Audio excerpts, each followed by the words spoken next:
नमस्कार, मी शैलेश कामतेकर, तुमचा वास्तू एक्सपर्ट। आज आपण वास्तुशास्त्रानुसार आपला बेडरूम म्हणजे शयनकक्ष कुठल्या दिशेला असावं व त्या दिशेप्रमाणे आपण कसे झोपावे ह्यावरती आपण आज प्रकाश टाकणार आहोत। वास्तूमध्ये मुख्य दिशा पूर्व, पश्चिम, उत्तर, दक्षिण तसंच उपदिशा ज्या आहेत त्या ईशान्य, आग्नेय, नैऋत्य आणि वायव्य। जर आपला बेडरूम जो आहे हा ईशान्येला असेल तर ईशान्येचा बेडरूम योग्य आहे का? तर शक्यतो ईशान्येला बेडरूम नसावा। ईशान्येला आपण हलकी अशी दिशा म्हणजे जलतत्वाची दिशा असं मानतो। ईशान्येकडनं आपल्या घरात पॉझिटिव्हिटी येत असते, तर ईशान्येला आपण कधीही शयनकक्ष म्हणजे बेडरूम नसावा असं म्हणतो। वास्तुशास्त्राप्रमाणे जर चुकून त्या दिशेला जर बेडरूम आला तर त्या दिशेला जर झोपायचेच असेल तर कोणी झोपावे? तर घरातील कर्त्या पुरुषांनी कधीही ईशान्य कोपऱ्यामध्ये झोपू नये। न्यूली मॅरिड कपल म्हणजे ज्यांचं नवीन लग्न झालं आहे अशा जोडप्याने पण ईशान्य कोपऱ्यामध्ये शक्यतो झोपणं टाळावे। आपल्या दिशेप्रमाणे जर आपण त्या दिशेला घरातील वडीलधारी मंडळी म्हणजे ईशान्येचा जर बेडरूम असेल तिथे वडीलधारी मंडळी किंवा जर लहान मुलं ही जर झोपत असतील तर ते योग्य मानलं जातं। वास्तुशास्त्रात आग्नेय कोपरा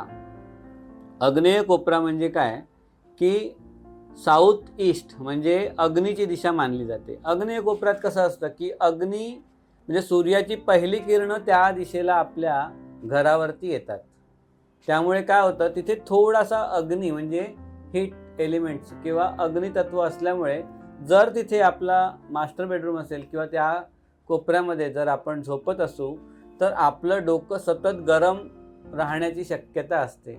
म्हणजे शक्यतो वादविवाद होणं किंवा भांडण होणं हे आग्नेय कोपऱ्यातला जर बेडरूम असेल मास्टर बेडरूम खास करून तर हे प्रमाण जास्त वाढतं। म्हणून लक्षात घ्या, जर तुमचा बेडरूम आग्नेय कोपऱ्यात असेल तर थोडी जागा सोडावी, म्हणजे पूर्वेच्या भिंतीकडनं जितकी जागा सोडता येईल तेवढी सोडावी आणि थोडासा बेड जो आहे तो दक्षिणेच्या दिशेला किंवा पश्चिमेच्या दिशेला सरकवून घ्यावा, जेणेकरून एक्स्ट्रीम आग्नेय कोपऱ्यात आपला बेड येणार नाही आणि वास्तूप्रमाणे कुठलेही दोष आपल्या जागेला किंवा आपल्या घराला लागणार नाही त्याची काळजी घ्यावी।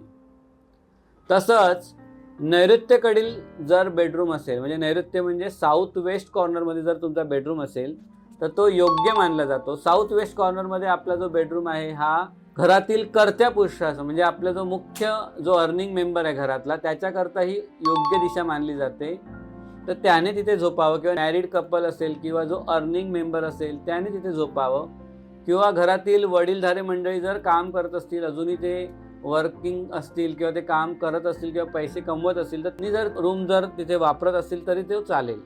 म्हणजे जेणेकरून घरातील जो मुख्य व्यक्ती असतो ना त्याचा रूम म्हणजे कुठला तर नैऋत्य कोपरा हा साऊथ वेस्ट कोपरा हा त्या मुख्य व्यक्तीचा असतो। त्या दिशेला आपण मास्टर बेडरूम हा योग्य मानला जातो। तसंच वायव्य दिशा म्हणजे वायू तत्वाची दिशा ही नॉर्थ वेस्ट वायव्य दिशा मानली जाते। तिथून वारा सतत वाहत असतो, वारा वायव्येकडनं आपल्या घरात येऊन तो आग्नेयेकडनं फ्लो होऊन बाहेर पडतो। म्हणून वायव्येला भरपूर वारा असतो, उजेडही तितकाच असतो आणि त्यामुळे आपण त्या कॉर्नरला म्हणजे लहान मुलांच्या झोपण्याची खोली म्हणजे चिल्ड्रन बेडरूम आपण जर वायव्येला ठेवत असू तो योग्य मानला जातो। म्हणून आपल्या घराचा जो वायव्य कोपरा आहे तो लहान मुलांना द्यावा, म्हणजे त्यांच्या अभ्यासाची दिशा असते, तिथे चांगल्या प्रकारे उत्तरेला तोंड करून अभ्यास होऊ शकतो। बेडरूम तिथे चांगल्या प्रकारे लहान मुलांकरता तुम्ही देऊ शकता। समजा तुमच्या घरात नैऋत्येला बेडरूम येतच नाही आहे तर मास्टर बेडरूम कुठे करावा, तर तिची पर्यायी जागा म्हणजे वायव्य कोपरा। म्हणजे अगदी ईशान्येला आणि आग्नेयेकडे मास्टर बेडरूम न घेता तो वायव्येला जरी घेतला तरी चालतो। चांगला कुठे तर तो नैऋत्य कोपऱ्यात म्हणजे साऊथ वेस्टला सगळ्यात बेस्ट, पण साऊथ वेस्टला नसेल तर तो वायव्य कोपऱ्यामध्ये घेतला तरी देखील चालतो। अशा प्रकारे तुमचे बेडरूम सिलेक्ट करा जेणेकरून तुम्हाला प्रगती होईल, तुमची उन्नती होईल, तुम्हाला विविध क्षेत्रात यश संपादन करताना मानसिक स्थैर्य तुम्हाला लाभेल आणि वास्तूनुसार सुंदर झोप लागणं हे तितकंच महत्त्वाचं आहे। आरोग्याकरता आपल्या सर्वांनाच माहिती आहे। तर योग्य जागा घरातली निवडा, योग्य बेडरूम तुम्ही निवडा आणि जेणेकरून तुम्हाला शांतता किंवा मानसिक स्थैर्य प्राप्त होऊन तुमची प्रगती होईल. अशा विविध वास्तूच्या ज्या टिप्स असतात त्या मी नेहमी देत असतो. तुम्ही आमच्या चॅनलला फॉलो करा, सबस्क्राईब करा आणि आमच्या ह्या विविध टिप्स तुम्ही नेहमी प्राप्त करत राहा. धन्यवाद.